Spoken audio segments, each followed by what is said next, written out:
Hey, Allison Verhalen here with AV Writing Services, and today I want to talk to you about the 5 best strategies you can use to generate B2B leads using your blog. So if you're in a B2B industry or a professional services industry, there are some professional services such as financial services. I was talking to a CPA. That's going to come up a little bit later in this video, but for example, a CPA is technically B2C, but it's a professional services industry. So it has a similar buyer journey to a B2B industry because it's an investment and it's someone who really has to know their stuff in order to get that buy-in, in order to convert that lead into a customer. So your blog is the best way to educate them, to position yourself as a thought leader, to get that buy-in, and then convert them into a customer, as well as just generating leads, especially if you optimize your blog for search engines, which you should be. It's the best way to get in front of your target audience. So let's dive right into how you can use that blog to, again, generate more leads and convert them into customers. So number one, I've already said it, position yourself as a thought leader. I have a whole other video and blog post about how to use your blog to position yourself as a thought leader in your industry. So I'm not going to spend a whole lot of time on that here. I don't want to repeat myself. You can always check out that video and or that blog post. But I will say that anyone who's looking for someone who provides B2B services or professional services, they're not going to want to work with just anyone. They want to work with the expert. They want to work with someone who really knows what they're talking about. And they're going to go to your blog to make sure that you're that person, that you really do know your stuff. So how do they know if someone's an expert in their industry? They're going to search it online and they're going to end up on someone's blog. So if you're not blogging, if you have not optimized your blog for search engines, you're losing out on the competition because I guarantee your competition is doing it. Next up, educate your audience. So I told you about that CPA who was super frustrated. They said they hated blogs because they would get people coming to them thinking, well, I can take these tax deductions when they really couldn't. But they had read it on some blog, they had gotten some misinformation, and they were convinced that they knew better than the CPA. Right. And the CPA was just so frustrated. And it's like, well, if you have your own blog, you can put accurate information on your blog. And that way, when people reach out to you, if they've already read those blog posts, now they're more educated. Now they understand the deductions they can and cannot take, or when they can take them versus when they can't take them.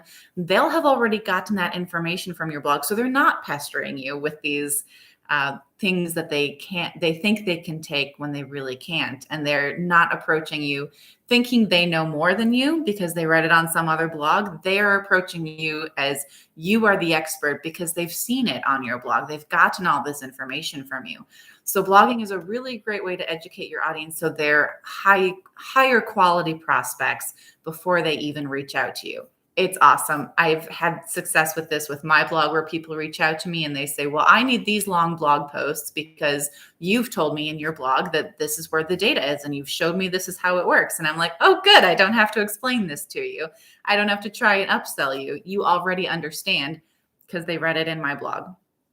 Speaking of which, number 3, writing long, in-depth blog posts is a great way to position yourself as a thought leader, especially in B2B industries and professional services industries. I think with some of the B2C industries, maybe they can get away with shorter blog posts. But for a B2B industry, for someone in professional services, they really want to dive into a topic. They really want to make sure that you know your stuff. So the more information you can give them, the more you can convince them that you are the expert, you know what you're talking about. And it's that longer content that's really going to sell them on it. And yes, people do tend to spend more time engaging with the longer content. I hear a lot of people saying, I don't have time to read 1,000, 2,000 words. There are people who are spending that much time with that much content. Some of them are skimming.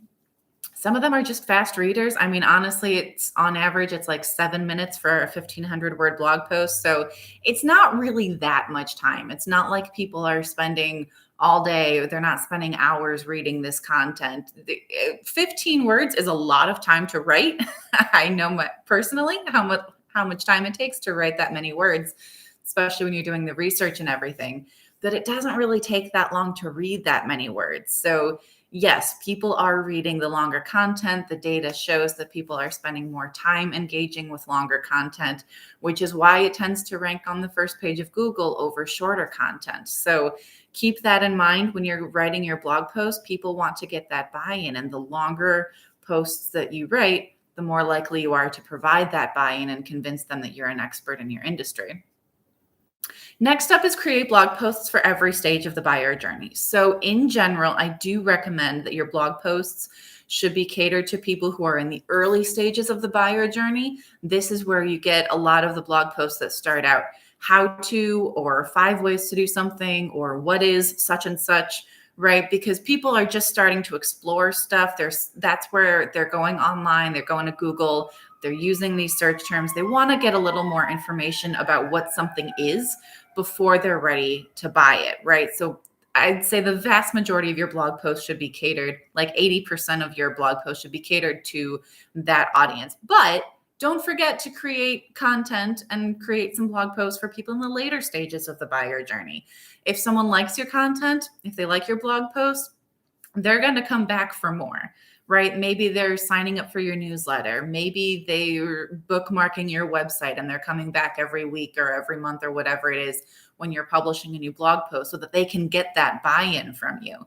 So then they're not going to want that early stage content anymore. They're going to want content catered to them when they're in the later stages of the buyer journey. Maybe they know they need what you're providing, but they don't think they can afford it yet. Or maybe they need to talk with their superior, talk with someone else before they can get that buy-in. Or maybe they know that they're going to buy. They're just trying to decide whom to buy from. So are they going to buy from you? Are they going to buy from one of your competitors? And it can be something, a piece of content, a blog post that's catered to them in that stage of the buyer journey that can really tip the scales in your favor. So for example, you can write a blog post about how to tell when it's time to hire a financial planner or a divorce attorney or whatever it is you provide.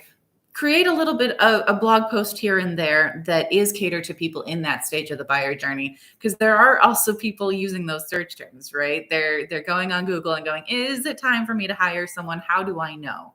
And that's when they can find your blog. And that can be a great opportunity for you to get them onto your website and then lead them to that next stage, which in that case might be, your sales page, your landing page. If you have a special promotion, that's a great opportunity for writing a blog post all about that. So keep all of that in mind.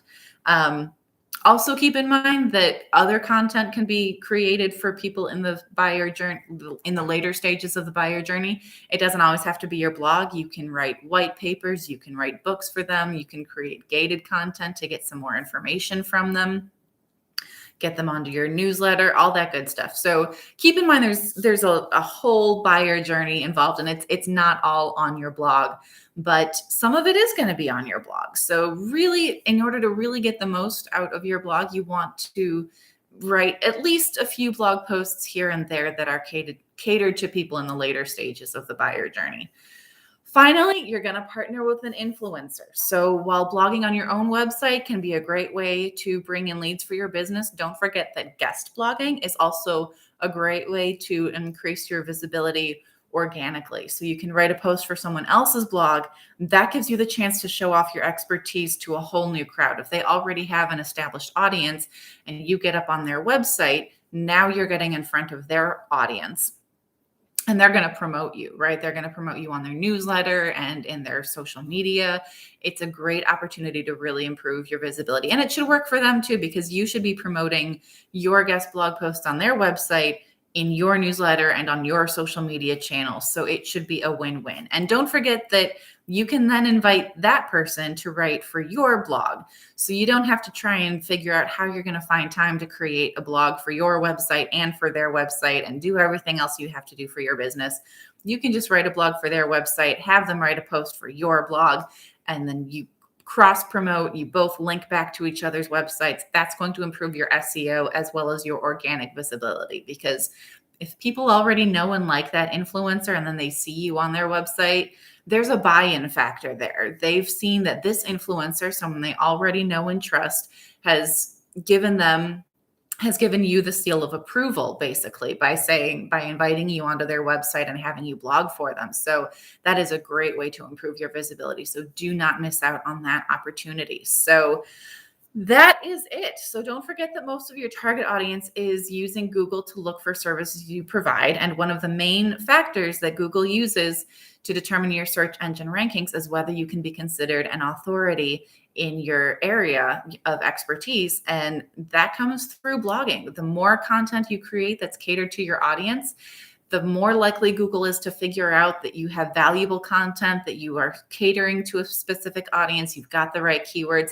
Then they're going to rank you for those keywords, and they're going to get you in front of the right people. And that's going to help you generate leads for your business. So those are all the tips that I have. If you have any questions, feel free to reach out to me directly at info@avwritingservices.com. You can also get a whole lot more information like this on my website at AV, as in Victor, writingservices.com. Otherwise, have a great week and happy blogging.